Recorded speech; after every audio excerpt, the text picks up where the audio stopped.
The Super Bowl is done and it is officially draft season. And today we've got a special guest to discuss the Colts approach. Let's get to it. You are Locked On Colts, your daily Indianapolis Colts podcast. Part of the Locked On Podcast Network, your team every day.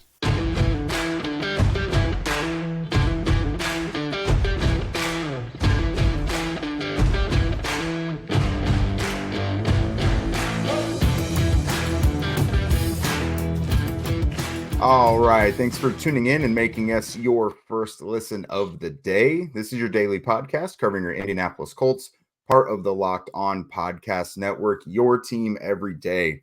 And today's show is brought to you by FanDuel. Make every moment more. Right now, new customers, you guys get $150 in bonus bets with any winning $5 bet. That's $150 if your bet wins. Visit FanDuel.com/lockedon to get started. What is up, everybody? I am Jake Arthur from horseshoehuddle.com and joined today by special guest Damian Parson of the Draft Network and our very own Locked On NFL Draft podcast. Welcome to the show, Damian. I think this is the first time we got you on. Yeah, man, it's definitely the first time, but I'm excited to be here, man. You know what I mean? You guys drafted one of my favorite players last year, and Anthony Richardson, so I keep close eye on those Colts. Yes, that'll honestly, beautiful job by you. That'll segue us in perfectly because last year the Colts had so many huge needs. You had to get head coach first and foremost, and then the Colts wanted to go the bright young offensive mind route, and they got that with Shane Steichen. They needed a quarterback. They finally realized they were not just one veteran away, and the offensive line in the condition that it was in wasn't really built to help a older quarterback like a Matt Ryan. So they got the bright young offensive coach in Steichen. They paired him with Anthony Richardson. Unfortunately, only made it through 4 games before injuries kind of took over, and a shoulder injury forced him to have season-ending surgery. But nonetheless, he showed more than enough for the Colts to kind of put their eggs in that basket. Like Anthony Richardson is their planned future of the Colts. And so, you got a left tackle on a rookie deal still. You have a defensive front that just had 50 sacks. So there's no enormous needs on this roster. They're kind of in a place where they can go best player available. But that doesn't mean there aren't some sensitive spots on there that definitely need to be addressed. So, I mean, you're a national writer. The draft is your life, especially this time of year. When you look at this Colts roster, what do you think they need to do first? I think, they have to look at like both sides of the ball. And for me, I think when I look at this roster, the 2 positions I think that they could absolutely like really put some talent into is getting another corner, right? To Juju Brents, who I was really high on. I know he battled some injuries as a rookie and everything, but I think with his height, weight, the arm length, the athleticism that he has, I think his competitiveness as well. Saw him down in Mobile last year at the Senior Bowl, and he was arguably one of the best players, no matter what position or what side of the ball, while he was down in Mobile last year. I think you got a high ceiling guy with him.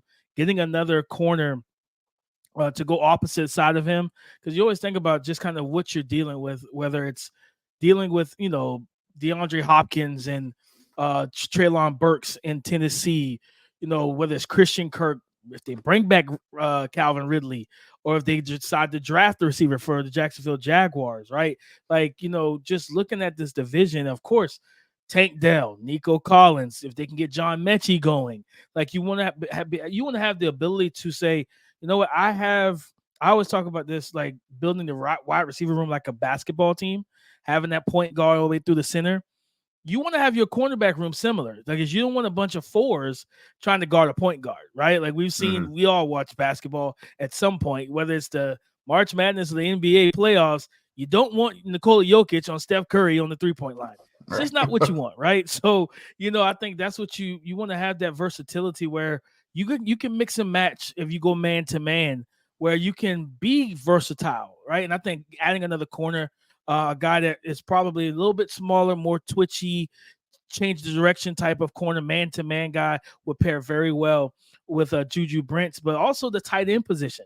I think when you look at what you have in Anthony Richardson, a guy that can, like his arm talent, defense is going to have to cover every blade of grass, right? We just saw the Super Bowl where Brock Purdy couldn't connect down the field. When, Kansas City went man-to-man, he couldn't make them pay for it. Well, you got a guy like Anthony Richardson with that arm talent where it's like, yeah, no, I'll make you pay for that. Like whether it's up the seam, outside, but adding a tight end to this offense, and I think the tight ends that they have are solid. But if you can get yourself a game changer type of tight end, it can really take this offense over the top. And I would say the one other position, it's not a huge need because I know Michael Pittman Jr. is on the I expect him to either get tagged or get a long-term deal done this offseason. But I would say a true deep threat. And I know Alec Pierce being the 6'3", 6'4", big body build up speed guy. I know that he's always going to be, able to take the top off defense at times. But if you can get yourself a guy that has that 4.3 speed, and it's not so much build up, it's instant, right? Because you think about with Anthony Richardson and JT in the backfield, the RPO game, the read option game, the QB keeper, stuff like that. It's going to be hard to play too high.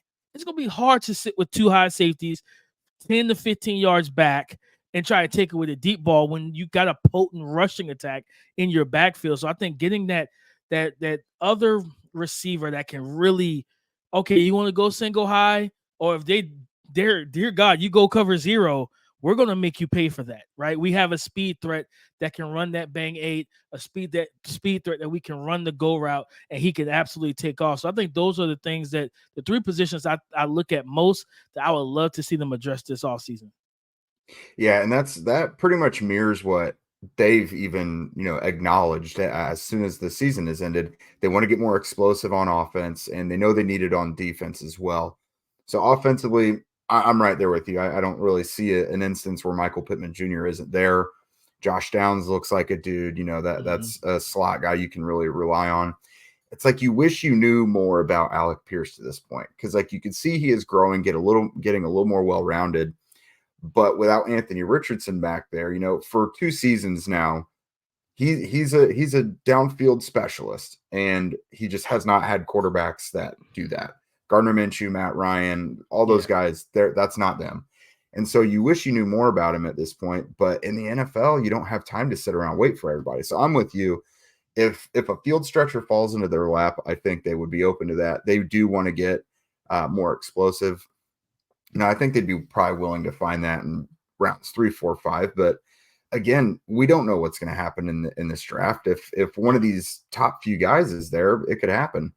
That's why even with tight end as well, going into camp, it looked like arguably their biggest strength on the whole roster, or at least the deepest group. Jelani Woods wasn't able to get on the field. He had hamstring injuries that kept him from ever getting on the field. Drew Ogletree has shown some stuff, but he's on the commissioner's exempt list. We don't know if he's even going to be on the team. And then Kylan Granson is a nice yards after catch guy, and then Mo Alley-Cox is a blocker. So you lack that dynamic player. And not everyone has to be a George Kittle or a Travis Kelce, but someone to just be a consistent part of the offense and kind of move the chains.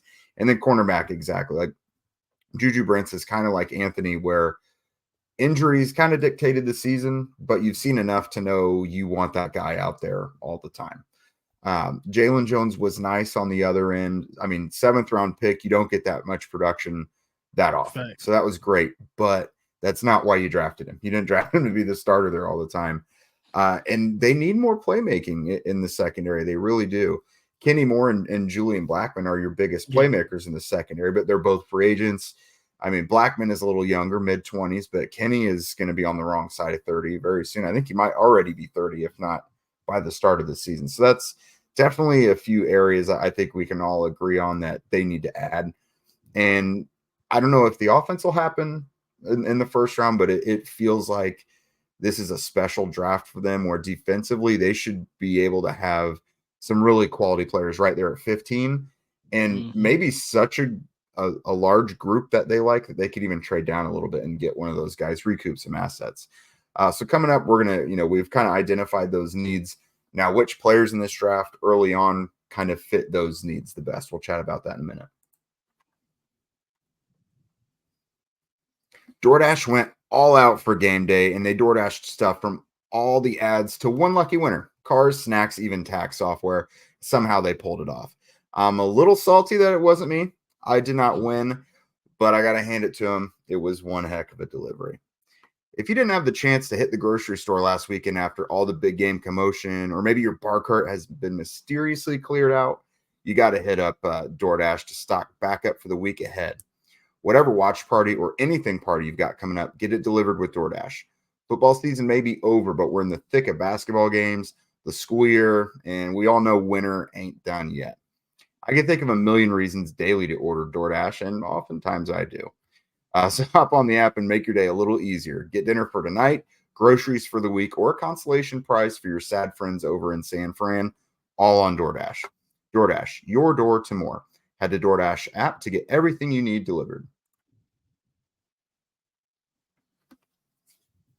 All right, so now we're going to talk about some specific players in the draft that fit, and we might as well go ahead and start with your brand new fresh mock draft that came out after the Super Bowl. So there's been some common names we've seen mocked to the Colts so far, just because, again, we've talked about there are a couple areas where you can really see that they can add to the roster, and there's some really quality players there.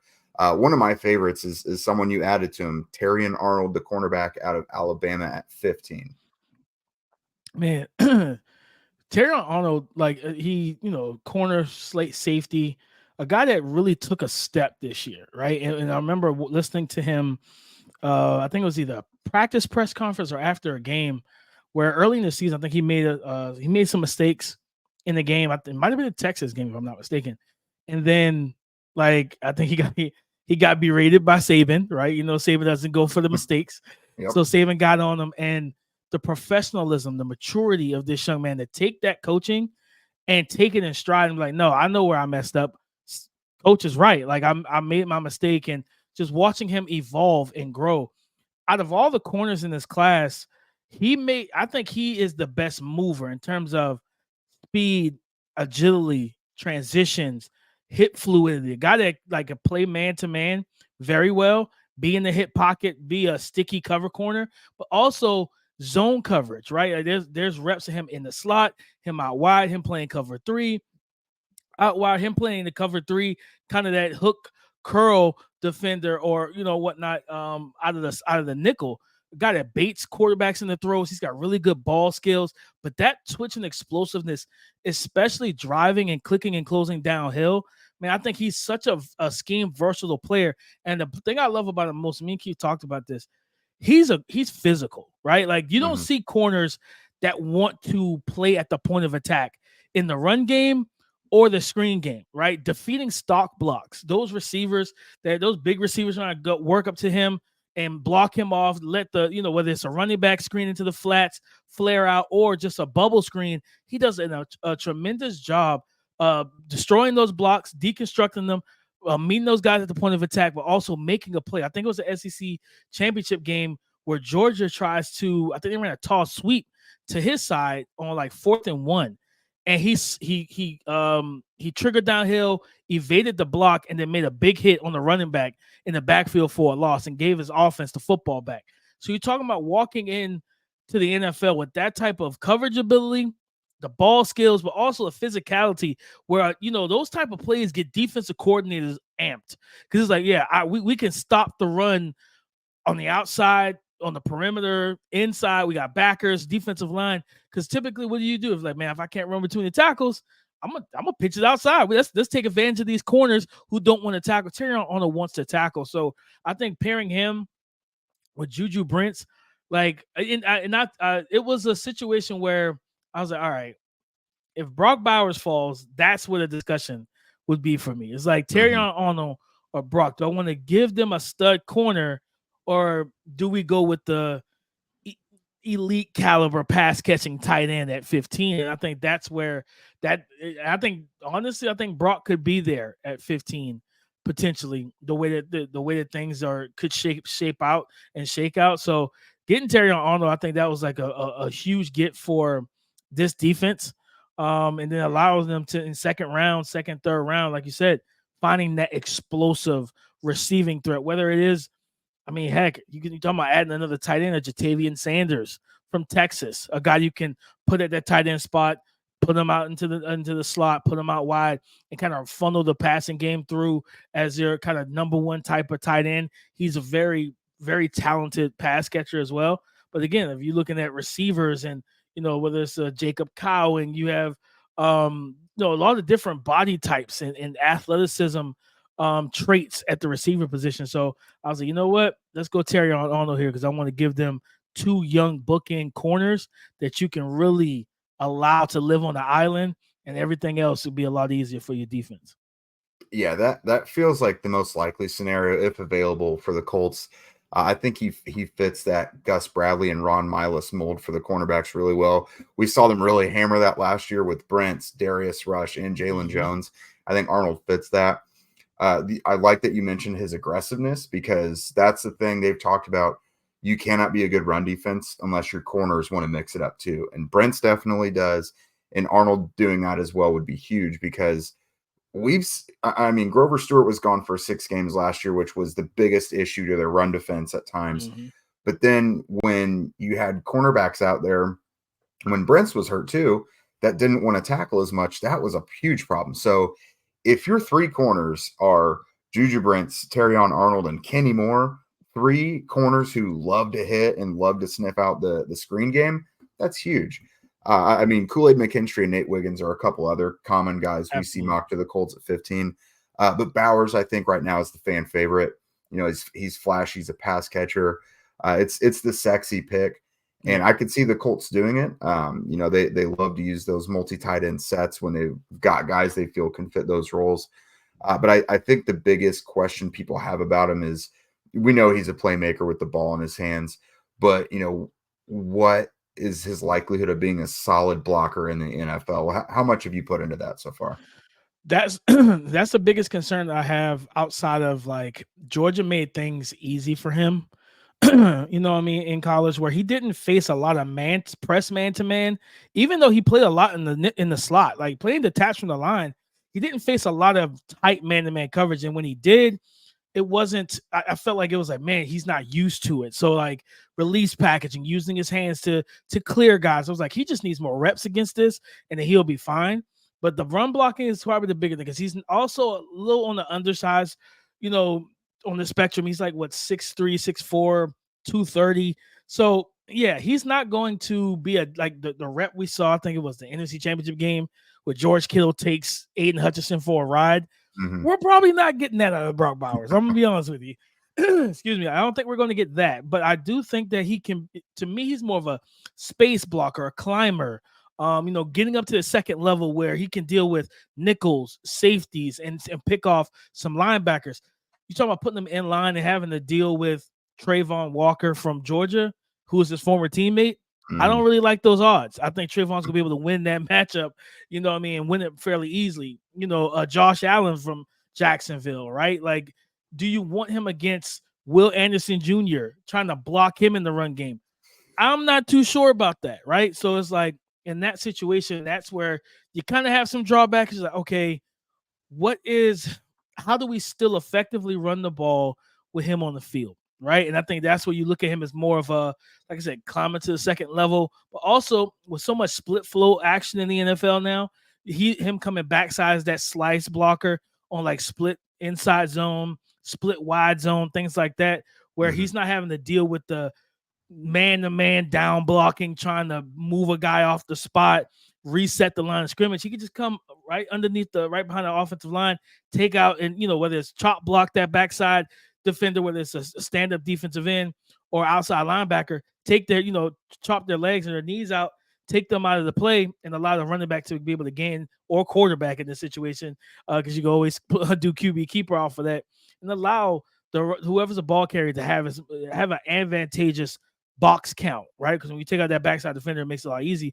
So I think that's where you can get some more out of him as a run blocker, but that's going to be the biggest thing is all right, how do we effectively run the ball with him on the field if he's tight end 1? Now, it's different. You're talking about 12, 13 personnel, 21. It's okay, it's a little different, right? There's more jumbo sets, but you're in 11, if he's the only tight end on the field, where are you putting him in the run game to where you could be really effective? And I think that's going to be the biggest question mark. Yeah, I think with Shane Steichen and how exotic he makes things, uses a lot of motion and stuff, I think that could probably help him out a little bit. Yep. But I mean, we have seen this coaching staff has been able to get some quality, I guess, progression from some, because they only really have one tight end on the roster who you can consider a solid blocker. That's Mo Alley Cox. But even he took a step back 2 years ago. They brought the Colts brought Tom Manning back as the tight ends coach under Steichen. We saw progress from Kylan Granson, Drew Ogletree, and Mo Alley Cox kind of got back to it as a blocker. So maybe that helps Brock Bowers a little bit, but he's kind of a player where you draft him, you're not drafting him to be your stud blocker anyways. You can take time in that first year to kind of get his feet wet. So, Damian, that was really good stuff. Thanks a lot, man. We're definitely going to have you back. Zach and I will see you here in Indy for the Combine, I'm sure. Absolutely. So, yep, we've got a lot more Colts stuff to do. Again, no quarterback this year that we need. So kind of a wider pool of players to look through that you're going to have to help us out over these next couple months. Man. All right. Thanks, man. Appreciate it. Yes, sir. All right. Thanks again to Damian for his time. Be sure to follow his work on the Draft Network and, of course, the Locked On NFL Draft Show with his teammate Keith Sanchez. Follow him on Twitter, X, whatever you want to call it, at DP_NFL. Coming up next, just going to kind of react to, the conversation from Damian and I, talk about a little bit more draft stuff, what we think still might be able to happen. Because, again, very common to see pass catchers and corners. So what else might be coming down the pipe? Get buckets with your first bet on FanDuel, America's #1 sports book. Because right now, new customers get $150 in bonus bets with any winning $5 bet. That's $150 if your bet wins.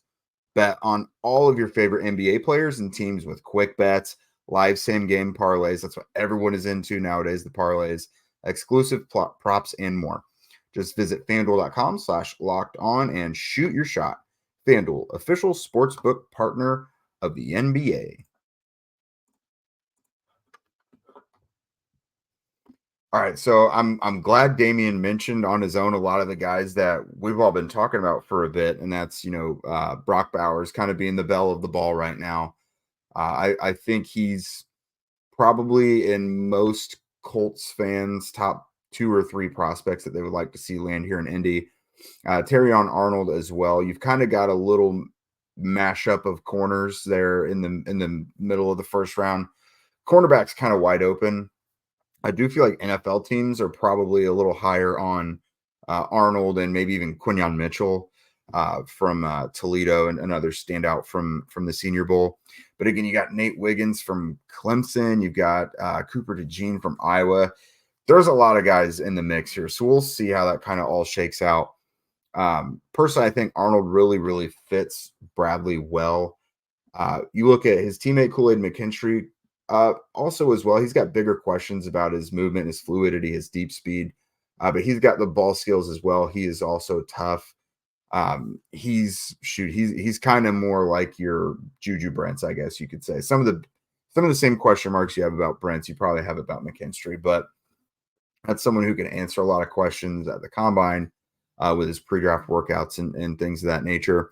So, we focused on Bowers and the cornerbacks and stuff early on. If you look at round 2, even round 3, I think that's where you really start if you miss out on a Bowers, I think that's where you really start to look into getting that explosive offensive playmaker. He mentioned Jatavian Sanders from Texas.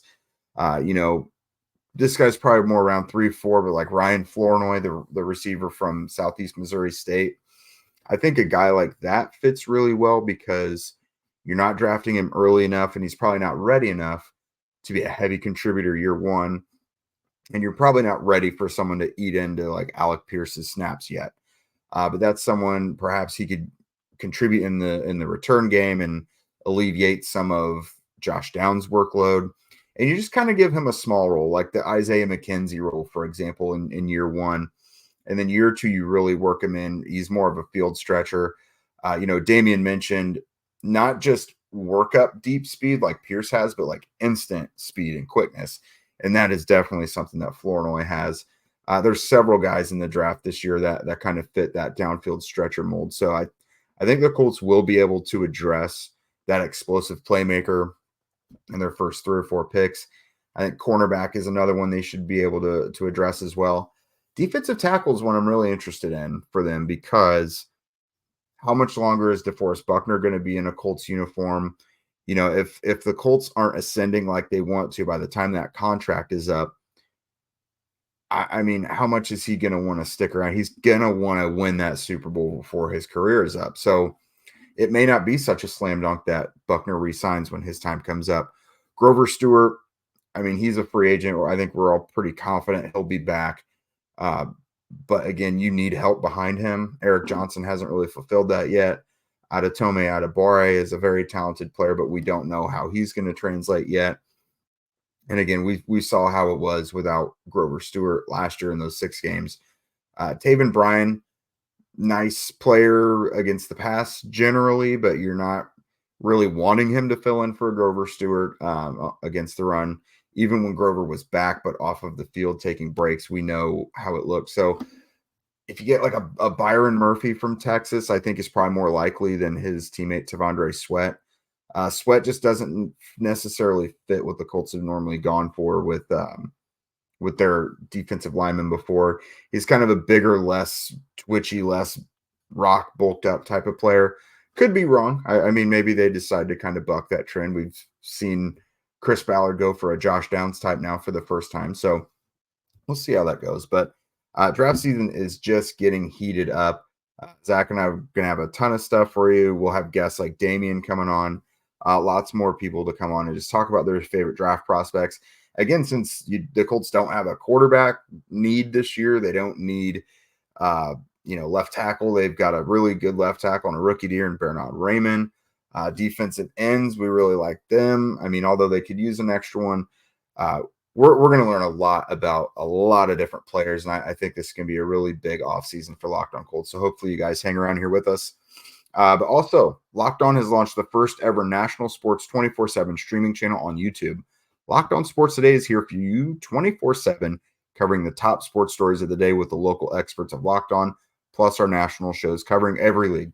Because now football season is over, at least the season. Still got draft stuff, free agency, all that. But if you want to shift your focus to the MLB is going to be starting up. There's a lot of soccer fans, basketball fans, everything. There's going to be something for you on Locked On, whatever you're looking for.